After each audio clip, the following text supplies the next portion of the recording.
So this is the biggest project that I've ever undertaken. This is my boat. I got it last year, the beginning of last year, and just wanted a boat. Just wanted a boat. We went on a trip. My girlfriend and I, we went on a trip. We rented a boat, and when we got back here, this is Michigan, when we got back here, it was pretty much understood that we were going to have a boat. So it's been a couple of weeks, and I found this boat.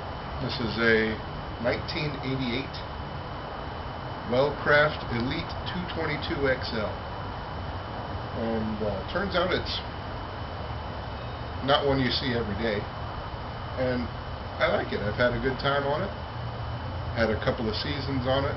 It was good times. It's probably a little bit small for Lake St. Clair, but it's a good trailerable size, and I think I'd like to keep it. So this is a story of a boat restoration. So I've already got this a little bit in progress. Didn't want to start completely from scratch, but you can see I got the outdrive off. It's over there, and I got the manifolds off.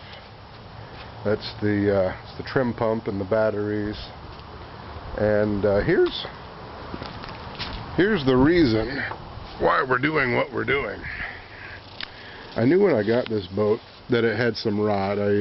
You could smell it first thing, and it was underneath the back seat. This is where the back seat used to be, and it was completely rotten under there, and I knew that. But I wasn't ready to tackle this job quite yet.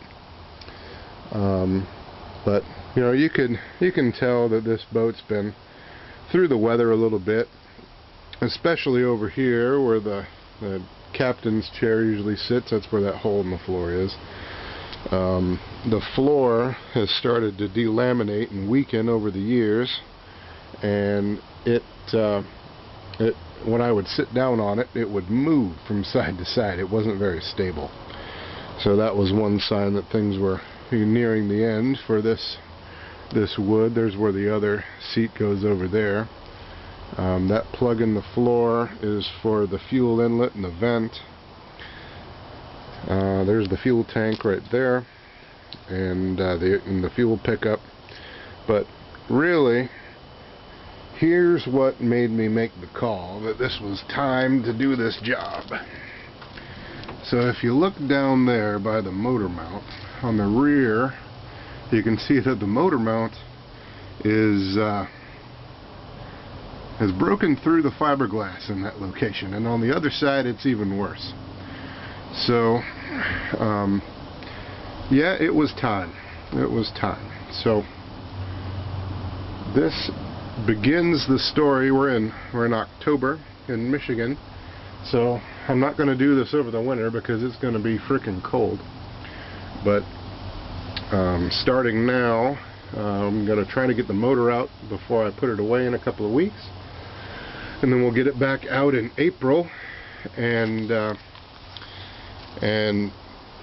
then we'll see what we can do about fixing all of this rot.